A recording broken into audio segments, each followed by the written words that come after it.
Say about this game. All right. This is a question for either of you guys. I talked to Dan about this too. Getting a chance to play these last couple of games before you take 10 days off. I asked Dan a question, is it possible to be too hot or start at too good of a note?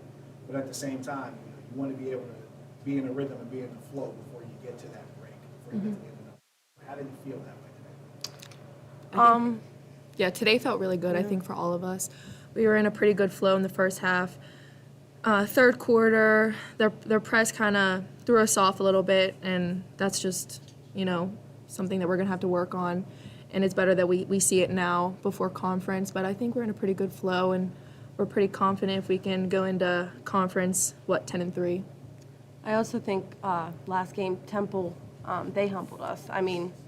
So I think we got to look at reality, and those are the teams we're going to face in the A-10, so we have to perform better.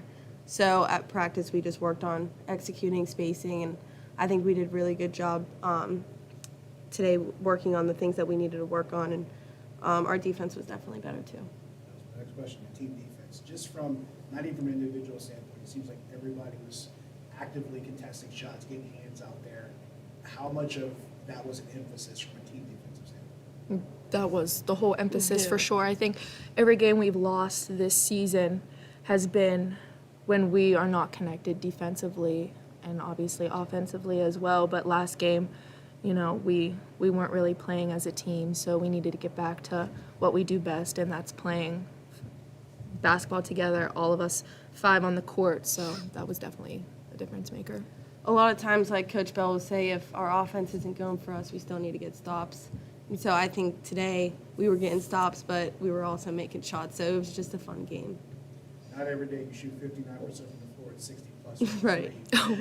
From the team standpoint, just from how you mentioned the spacing and executing everything, it seems like everybody was getting good looks. Everybody's moving around to find open shooters. When you're in a rhythm like that, how much easier for you, Tess, to get looks like that? It opens the floor up for everybody, like you said.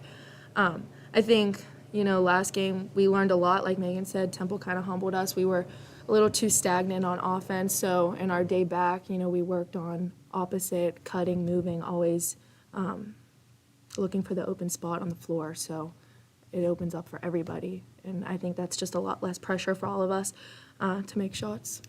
I also think it's easier when, like, Lauren was able to hit some shots today. Nay, I think that opens up a lot more because then you have to guard more than just Tess on the three-point line. So when we have 3 shooters knocking down shots, that opens up the floor even more. So, yeah.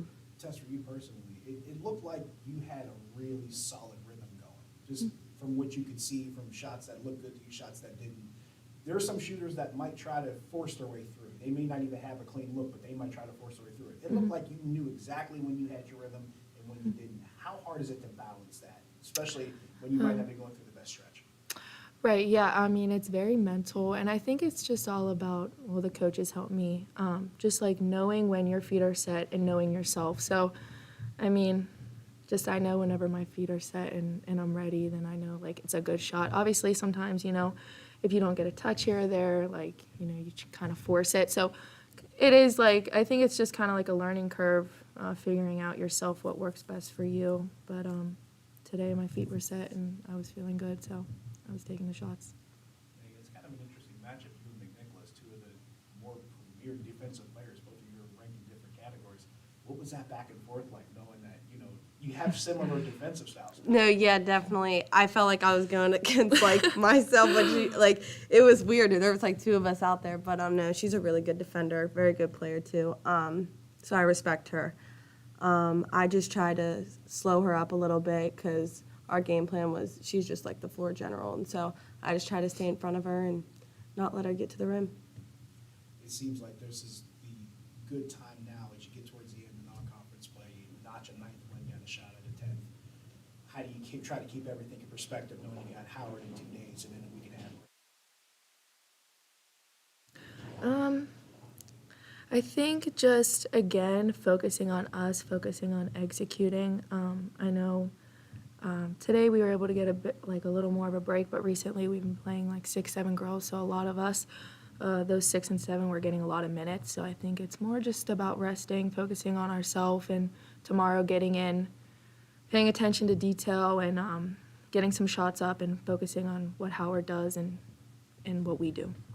Yeah, I mean, we have a tight turnaround, so we just got to rest. And then after Wednesday, we'll have Christmas, and then we start A10s, and we're ready to go for that. So.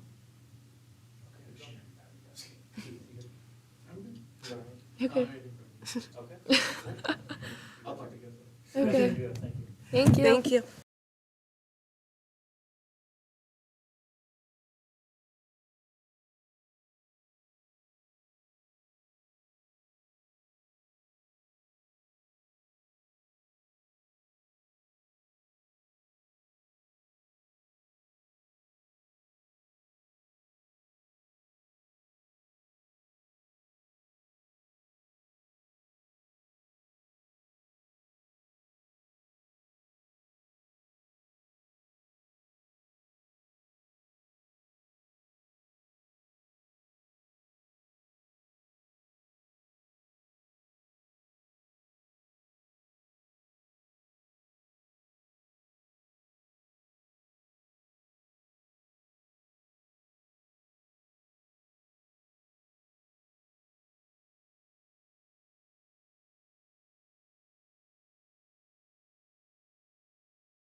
Five players in double figures today is always a good sign, and when you have the opportunity to win every quarter like we did today, you have to feel good about a lot of the numbers that come across in this win. You know, Tess Myers having 23 points on 7 of 10 from the three-point line is awesome, but we celebrated more the fact that she had 10 rebounds. A kid that has really grown without the basketball. She's become a much better defender. She had a really good steal and dig late in the game, and she had that against Vermont also. And to come up with 10 rebounds a year ago, you wouldn't have seen that. So her game has really expanded, and we're excited about that. We challenged the team to play with great execution and really focusing on the fundamentals. And we felt like we did that today. And so we executed, and we played at a level that could be considered pretty close to a championship level. By far not perfect, but good performance today. You and I talked about this out on the floor, but the execution side of it, we talked to Megan and Tess, and we talked about how, the desire to get everybody, as far as spacing and passing going, getting everybody involved. How did you see that from the standpoint of not only the ball movement and the spacing, but how it resulted in the shooting? Not every day you shoot 59% from the floor. Yeah, we shot the ball well from the three-point line, and we shot it well from everywhere. But our spacing was still not ideal, especially once we entered the ball in the post. The actions that we have once the ball is entered into the post could have been better. We've got to be able to see the skip. What Cornell was doing is anytime that we were trying to throw it into the post, their weak side guard on the opposite side was sinking the house. And it was almost like a double team of our post player before they even had the ball. And we needed to recognize that sooner and skip the ball cross court for an open shot. And, we always talk about swing, and then attack. Today was a lot of swing and attack, and we were able to do that. As we go forward with some of the teams that we're going to challenge in the Atlantic 10 for the A10 championship with, we're not going to be able just to swing and attack. It's going to have to be a swing, and then attack.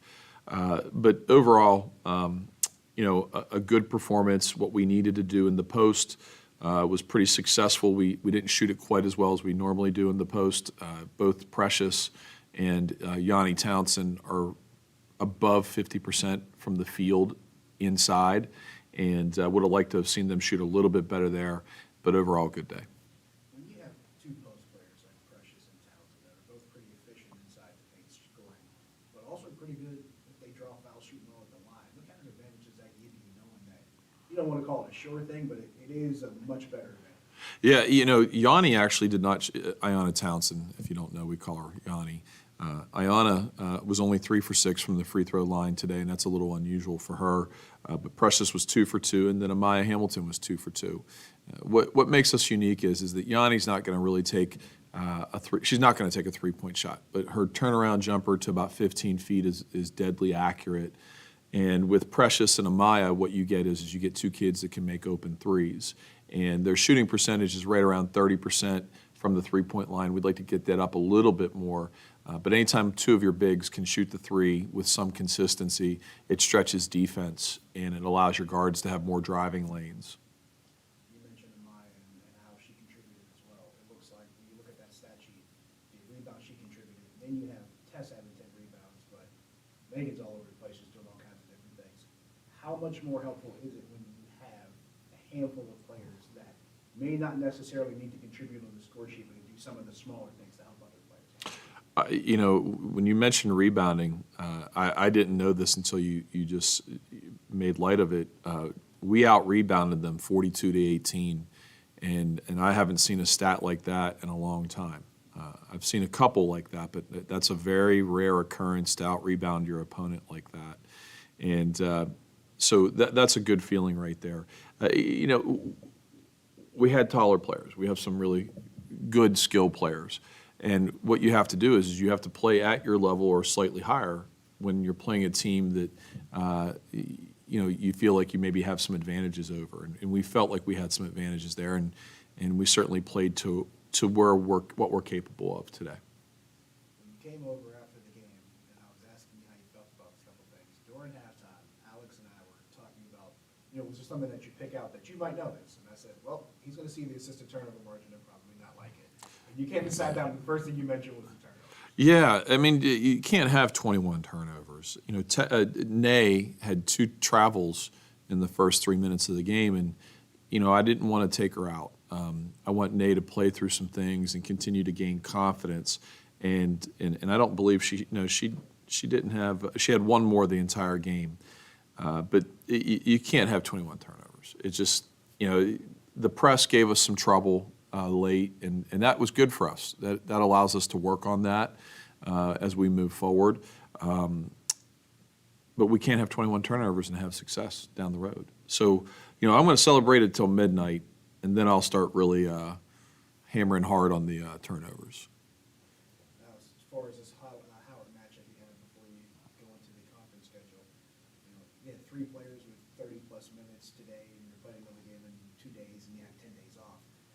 Do you feel like you're kind of playing with house money from that perspective, where you can have some players play heavy minutes because you know they're going to have time to rest them down the road, or is it just kind of something that you're kind of sticking with your normal method here? We have 6 right now, and we have 4 or 5 other players that are trying to work their way into the rotation. But you have your starting 5, and that starting 5 is really a starting 6.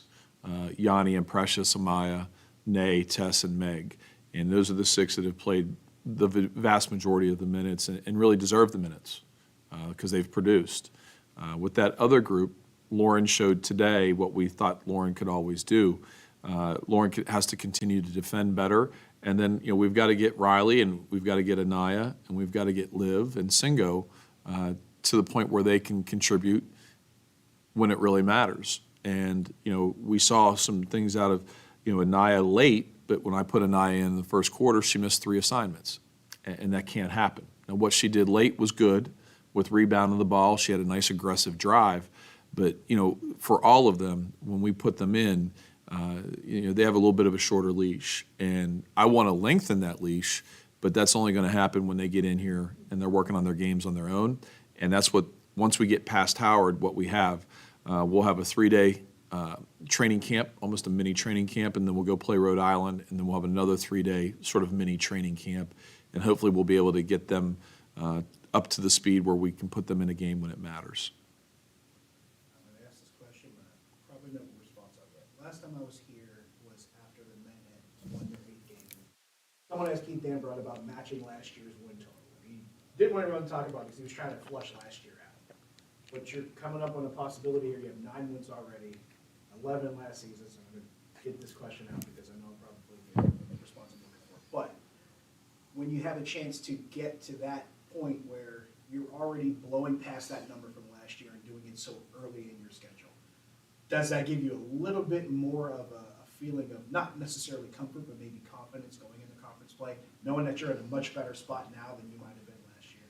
It's normalcy. That's what we do. When you look at the 15 years I've been here, last year was an aberration.